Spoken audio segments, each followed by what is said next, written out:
Howdy folks, welcome back to World of Tanks with the Mighty Jingles. First World of Tanks video of 2015, hooray! And also, new intro. Actually, a couple of new intros. You may have noticed the last World of Tanks video that I put up also had a new intro. And, well, the thing is, every time I redesign the intros, or get somebody else to redesign the intros for these World of Tanks videos, there's always somebody complaining that they don't like the new one, and they wish I would go back to the old one. So what I've done this time is I have a whole bunch of new World of Tanks intros, and I'll be rotating them around among the videos that I put up.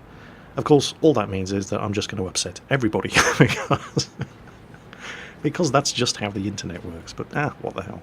But anyway, first game of 2015, and it's the BDR, the Tier 5 French heavy tank, which I think I've only ever featured one replay of this tank in the 3 years now I've been doing these videos on YouTube.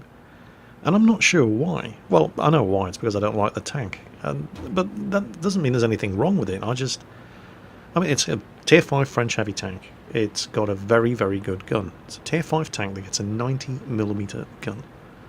But if I'm being completely honest here, I think the reason I know the reason that I don't really like the BDR much is because it looks like a clown tank. It's a comical looking machine. I find it impossible to take it seriously. And, I realise that's a pretty bold thing to say, coming from somebody who loves the TOG too, but that's just the way I feel about the BDR. I see this thing driving into battle, and I keep expecting the sides to fall off, and clowns to fall out and start running around the tank, chasing each other with buckets of confetti. It's just... I mean, look at it. It's all... It's a clown tank, it is. Well, McBain Forever, who's driving it in this replay, doesn't seem to think so, and he comes out of this game with a 20,000 WN8 rating. So anyway, the Wolverine and the Stuart that have rushed up ahead of him have both been taken out. The Wolverine by the T14 and the Stuart by what looks like a derp. There he is, derp T82. There are some random glitches with the camera in this replay, by the way. It seems to be something that's happening in patch 9.5, and there it goes again. Nothing I can do about it, I'm afraid. Not quite sure who the T14 and the T28 are shooting at. What's the T14? There he goes again. What's he doing? I don't know. But it's entirely possible that that T14 driver has been playing World of Tanks for the sum total of about 4 hours. His highest vehicle is a Tier 3, and he's just bought himself a T14 because he wanted a heavy tank. Speaking of heavy tanks, Churchill. Churchill's got a good 75mm gun, but none of these guys want to come around and take hits from that 90mm. And because those guys are all scared of his 90mm gun, McBain is actually in a very, very strong position because he's able to come out and take the shots whenever he's ready. And he's just killed the T28, waits to reload, nobody wants to rush him, and there aren't enough of them left now to do it, and he's killed the Churchill, and now that Grant is not feeling very brave at all. The T14 behind him on a sliver of health. And I think that Grant's had enough. As a quick look around him, his team have lost 9 tanks now, by the way. Don't worry, they're going to lose more than that. And there goes the T14, and the Grant has decided, screw you guys, I'm going home. He's running away, which is a very, very sensible decision. McBain seeing if he can snap a shot at him as he ducks around the corner, but he can't do it. Okay, well, he's basically single-handedly held off 5 or 6 enemy tanks in the centre of the map. Of course, there's only him and 2 other of his team left at this stage. 9 enemy tanks to deal with, and the most immediate threat was a Stuart and a Matilda, and oop, there goes that camera bug again, who were coming around this flank and killed the M4 Sherman that was behind him. There goes the Stuart. That's an easy one-shot. But there was also a Matilda here. Now, the Matilda's got decent armour, but this guy does not have a lot of health left, and the gun on the Matilda does not do enough damage to trade shots with a practical full health BDR. So, threat to the flank neutralised. He now knows there's no enemy tanks behind him, unless that Grant has run all the way around and has come around to try to link up with the Matilda and the Stuart, then there is nobody behind him. There's the Su-85. Now this is a crucial shot, and it's not fully aimed, but he has to take the snapshot. Otherwise the Su-85 was going to pull back into cover, the building would have been in the way, and he would have had no chance of hitting him. He took the snapshot, it missed. T-34. T-34 is a very decent Tier 5 medium tank. The ZIS 57mm gun on that tank is very, very good indeed. But it just can't trade alpha damage with a tank like the BDR with its 90mm gun. So he decides to go after the T-34. It's the closest threat. He knows he's right there. And he does need to kill him. And there he is. And his gun's pointing the wrong way. And the T-34, look at the damage this 90mm does. He gets one shot into him.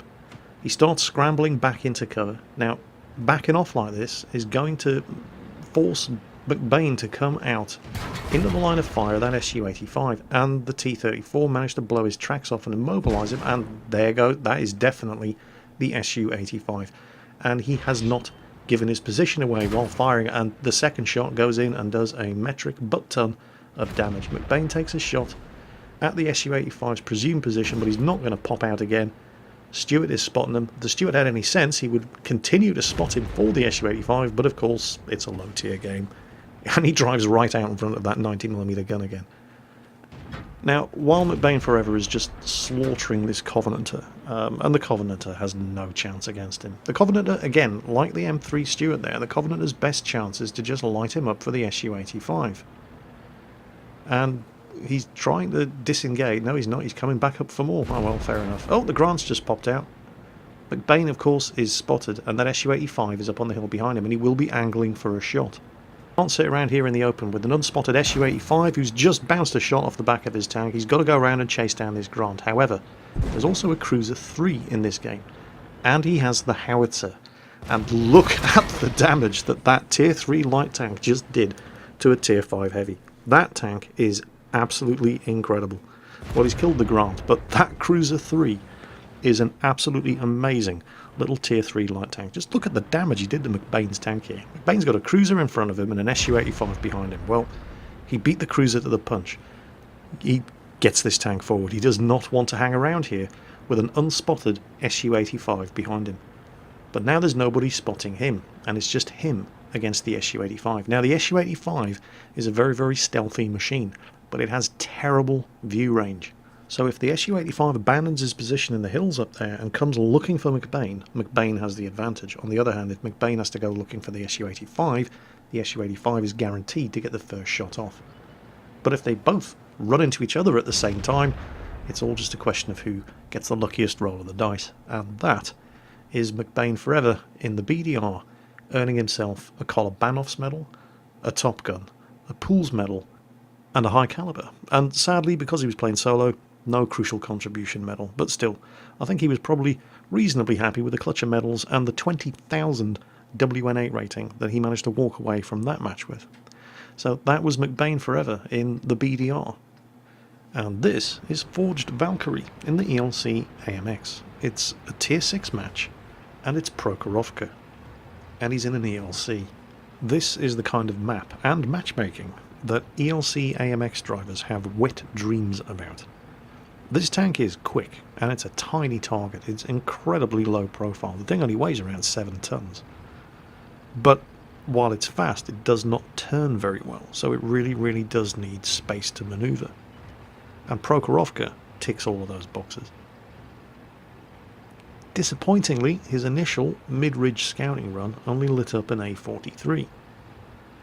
And well, this is the risk that you run when you do light up a target early on in the game. Have a look at the map. Look at his team. Look at them all. Look at where all the Tier 6 heavies are. They're still in the gap circle. They're all turning their guns around to take shots at this A. And the A43 is no fool. He knows that he runs just as big a chance of getting shot at by lighting up this ridgeline as the ELC does. So he's not going to give them shots at him, but they're all sitting there waiting for him to pop up again, rather than, you know, moving their bloody tanks. This is the risk that you run when you do a good scouting job early on in a game, rather than just suicide scouting across the field in Malinovka. You rush forward, you light up a target, and you keep it lit up, and your entire team just grinds to a halt. And you see it when people suicide scout in Malinovka as well. Suddenly nobody wants to leave the cap circle. They all turn their guns around just to fire fruitlessly at whatever it was that you glimpsed on the other side of the map. And that's what they're all doing down there. And look at them, they're still sitting in the bloody cap circle. It's typical. Forge Valkyrie's having a great time here, just running riot across the middle of the map, lighting up targets everywhere. But every time he illuminates a fresh enemy tank, his entire team just lurches to a halt. So it's actually being quite counterproductive. At least some of them are moving, but ooh, that was lucky. He very, very nearly destroyed his own tracks going airborne there. But he's back in the mid-ridge. Well, he's getting a little pissed off with his tier 6 heavies at this point, so he's heading back down to give them a piece of his mind and trying to get them moving. And, well, the ARL has finally, there's nothing left to shoot at, so he has had to start moving forward. And the T-150 is a little bit slower to react, but congratulations, the T-150 has finally left the cap circle as well. Hooray. We do actually have people playing in heavy tanks in this match. But, the team aren't doing too badly. They've lost one tank, but they've managed to kill 3 enemy tanks, largely thanks to Forge Valkyrie's scouting. So it's difficult to grumble too much. Oh, no, they've just lost another one. Oh, perhaps I spoke too soon. And any second now. Oh, now they've lost 4 tanks. Hooray. Fantastic.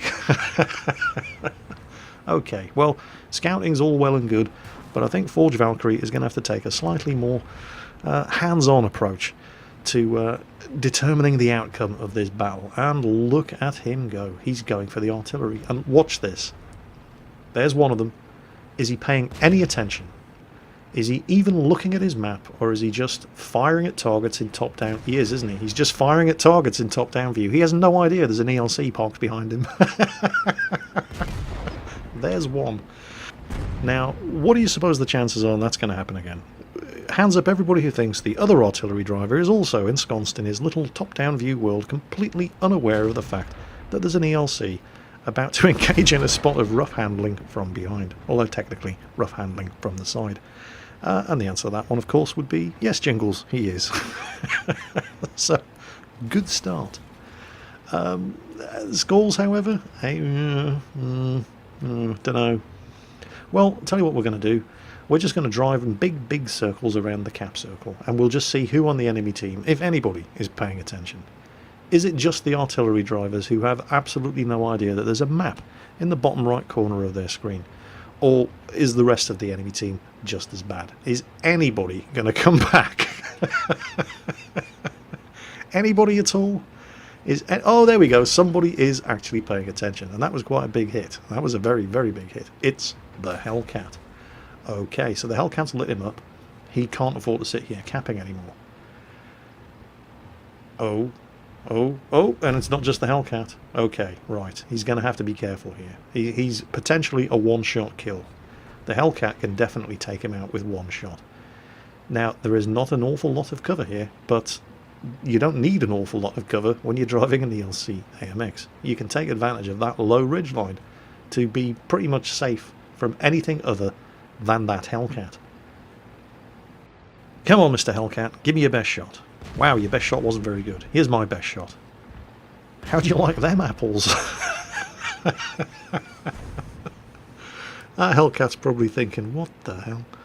So he's coming around again. Now, I suspect this Hellcat, as well as being very, very unhappy, also had a dead loader or a damaged ammo rack. And the Wolverine, hidden in the woods on the other side of the road, fires and misses, which is always nice. And oh look, there's a big stupid Russian tier 6 heavy tank on very, very low health. We're going to have some of that. Over the railway line. There he is. His gun's pointing the wrong way. We're just going to go through the building. Probably didn't intend to go through the building, but the building was there. And sneaks the kill in just before his own artillery fires. And, well, it looked like he missed anyway. So he's still on the move. He's still going for it. And he seems to have seriously rustled the jimmies of that KV-85 on the hill because he's desperately trying to kill him, and that is the closest that he comes. The next shot doesn't even land in the same postcode. Any second now. Bang, there you go. That's just what it's like trying to shoot one of these little buggers when they're going at full speed. So the KV-85's on the hill. That means the AT-2, well, we already know the Wolverine is in the woods over there somewhere. So the AT-2 has got to be down this road as well. There he is. Looks like the Fireflies just lit him up. Okay, it's om nom nom time on the AT-2. Oh, and there's the Wolverine. Okay, screw it, going for the Wolverine. Dips into the low ground. Did the Wolverine spot him? Did he spot him? Difficult to say. Oh, doesn't matter, he's killed him anyway. Oh, AT-2 Look who's behind you. What are you going to do? What are you going to do? You got a Firefly in front of you, you got an ELC behind you. Well, your problems are over. It's just... This tank is just... You know, when I first got the ELC, I hated it. I thought, oh, this is rubbish. It's got no armour and it doesn't even have a turret. Yeah, I was totally missing the point. This tank is amazing. Well, it is a fantastic tank, but it's a fantastic tank on the right map. And Prokhorovka is definitely the right map for this machine. Lots and lots of open space to move, and he hasn't stopped moving the entire game. Of course, you are driving a tank that does not have a lot of health, and does not have a lot of armour. And sometimes, well, the enemy team doesn't need to get lucky too often, and there it is. Only takes a couple of hits to put these little buggers out of their misery. But trying to land those hits, well, you saw the problems the enemy team had trying to hit him in this game, because he just didn't stop moving. And on a map like Prokhorovka, that's exactly what you can and should be doing in the ELC AMX. And it is so much fun to watch when you see one of these tanks playing a game like this. So that's Forged Valkyrie with a highly entertaining ace tanker, top gun and scout in the ELC AMX in a tier 6 match on Prokhorovka. And you know, I do worry sometimes that whenever I put one of these ELC AMX videos up, a couple of 100,000 people will go, oh my god, this tank's amazing, I must get it. And then they rush and they grind out the French light tank line, they get themselves an ELC AMX, they rush into battle, and they just get slaughtered. Trying to repeat the kind of things that you see in these videos. You have to understand that not every game in the ELC is like this. A lot of them are, well, you know, you just die. But it's worth it. It's so worth it for the games that are like this. This tank, in the right map, with the right matchmaking, is just absolutely ridiculously fun to drive, as Forged Valkyrie has just demonstrated for us on Prokhorovka. Take care, folks, and I'll catch you next time.